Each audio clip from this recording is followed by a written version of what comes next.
today we're going to be learning about Germany and a really sweet pastry that's delicious. Oh my goodness, it melts in your mouth. It's called Rugelach. So let's get started. Okay, so I'm using my mixer today, and into this bowl I'm going to be putting in 2 sticks of butter. That needs to be room temperature butter, okay? It can't be, out of the refrigerator, so make sure that, trying to get that off of here. Let's use this to do this. All right, let's put that over there, and the next one here, put this one in here. We're also going to be using 8 ounces of cream cheese, so that also needs to be at room temperature. So here's my cream cheese packet that I'm going to put in there. So yeah, it doesn't take very long to get products to room temperature. A couple hours in there at room temperature. So just try and do that ahead of time. Think ahead. It's kind of like part of your mise en place is getting everything prepared, even with desserts and things like that you're serving. So just take a spatula or a rubber scraper and wipe things down here. Okay, we're also going to be putting in 1/4 of a cup of sugar, okay? So this doesn't have very much sugar in it because the pastry is more like a pie crust than it's actually a cookie texture. Okay, so that goes right in there. We're just going to cream this together until it's fluffy. So 1 teaspoon of vanilla here. Boom. Add in 1/4 of a teaspoon of salt. Okay, right in. So just continue to mix those in. And we're going to slowly add in 2 cups of flour here. All right, let's just use a straight edge here. So kind of slowly, I'm going to put in 1 cup right now. Okay, and gently turn it back on so it doesn't go everywhere, okay? Let's measure out our next cup here.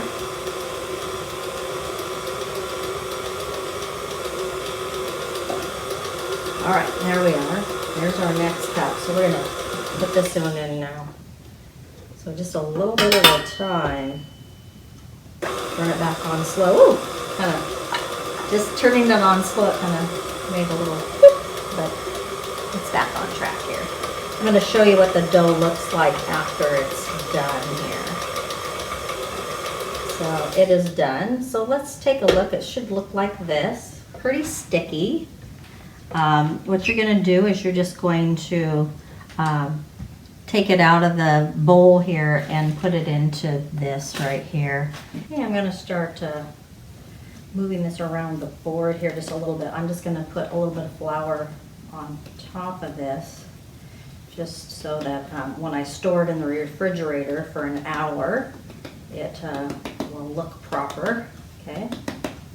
And so this is how you do this portion of it, just a little bit more here.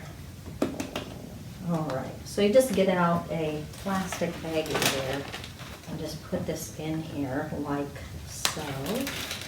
Kind of flatten it out a bit, like so.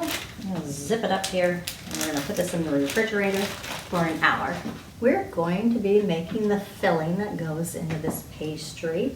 So I'm going to be using this bowl here, and what goes in there is going to be 1/4 of a cup of brown sugar. So you have to pack your brown sugar in when you measure. Okay, that goes right in here. And then we're also going to be putting in 6 tablespoons of granulated sugar. So this is 1, 2, 3, 4, 5, and 6. I'm going to be putting in 3/4 of a cup of raisins. I'm using golden raisins, but you can use, regular raisins if you'd like to. So I'm just going to measure these out here. Here's 1/2 cup. Woo!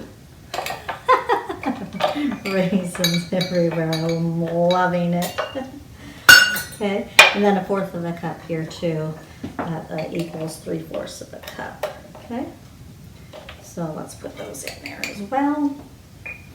And then the last item that we're going to do is we're going to do 1 cup of walnuts. Okay, and so we have to make these a little smaller. So go ahead and grab a chef's knife and just run your knife through here.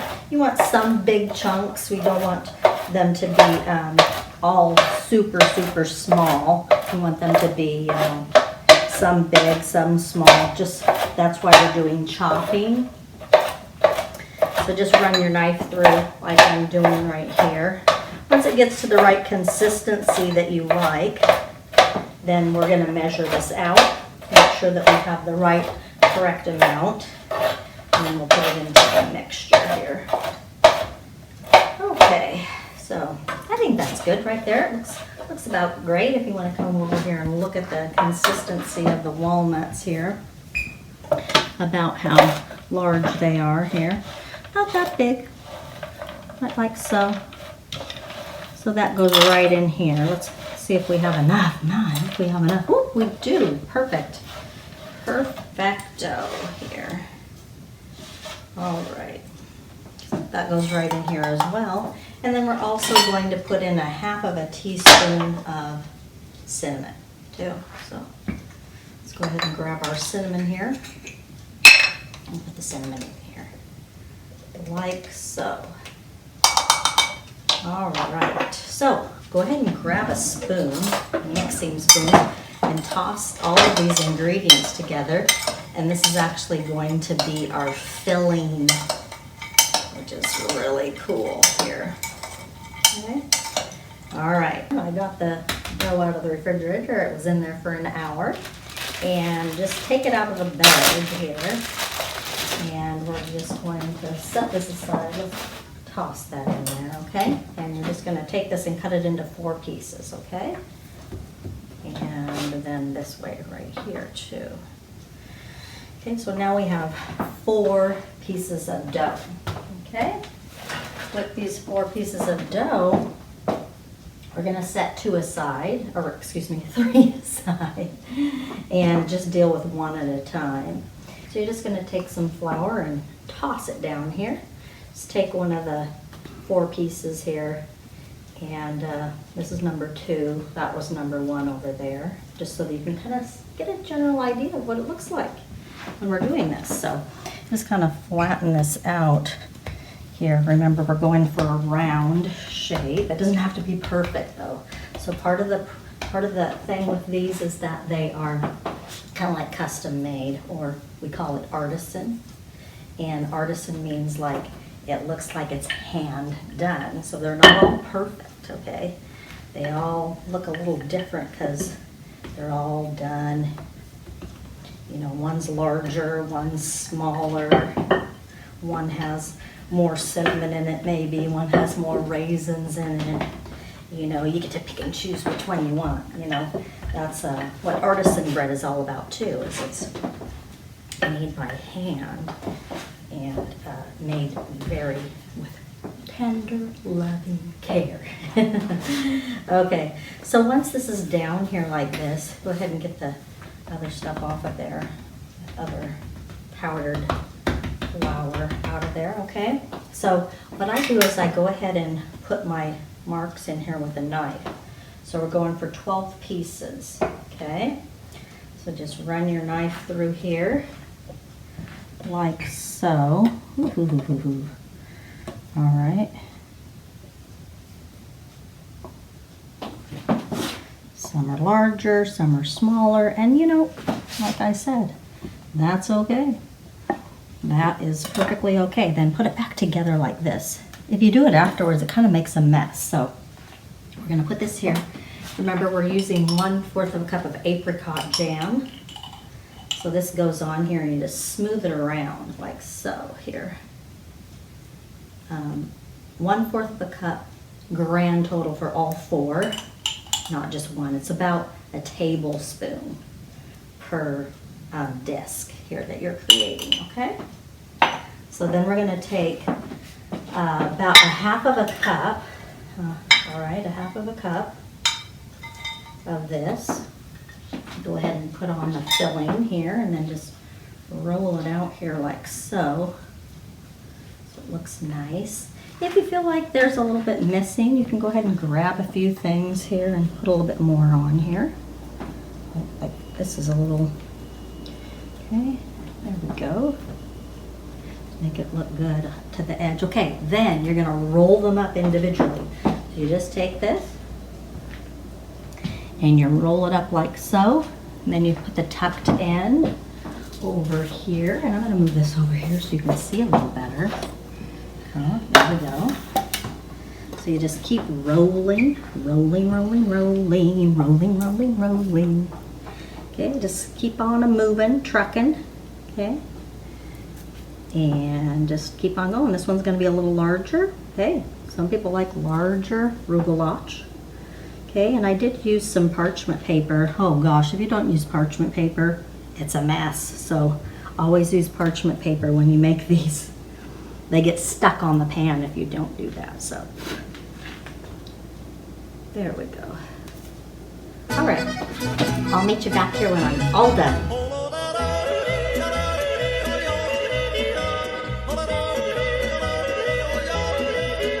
Done. Okay, I already put 3 tablespoons of sugar and a teaspoon of cinnamon in here, and then I shook it up with this, okay? And then this right here is egg wash. So we're just gonna take the egg wash and we're just gonna put it on each one of these, okay? These brushes work really well because they're made of silicone and they don't harbor bacteria because you can clean them really easily. So I like that about these so much better than those other ones that you wonder if they aren't harboring bacteria. So just keep going on this. Egg wash on every single one of these. Woohoo! And this egg wash serves the purpose of making the cinnamon and sugar stick on there that we just put in this little bowl over here. So just keep going on these until you got egg wash on every one of them. Okay, we're almost, okay. And you're just gonna take your cinnamon, okay, sprinkle it on here. Keep going until these are all really nicely cinnamized here. That's a new word, cinnamized. I don't know what that means, but it means lots of cinnamon and sugar on here to make it taste great. Okay, so I already set the the oven on 350 degrees, and I'm going to put these in there right now. Here we go. Woo!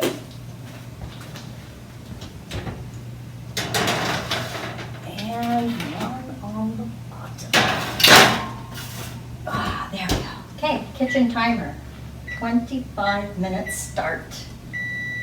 Woo! Time to take these out. Wow, look at these. We have to let these cool down, then we'll put them on the cooling rack, and then we're gonna plate them up right here to make them look nice. People love to see things plated up really nicely because it makes them feel special, and it makes the whole experience of eating really unique and special to them. They feel cherished and loved by you. So it's time to move these over to the cooling rack so we can have them cool off. Whoop. And then we're gonna put them all over here, make them look really, really nice, okay? We want to create something, you know, beautiful for our guests to enjoy. These are great to pair with coffee or tea or anything like that is really good with these. Okay, I'm gonna move a few of these over here right now and just fill up the bottom here so that it looks, whoops, so it looks nice here. Make it look beautiful here. Boom. And one there and one there, and just one more right there. Ooh, now Now it's nice looking here. It's that time. We get to try these, so I think I'll choose one of these though. Okay, so I'm gonna try it. I'm gonna tell you what it tastes like.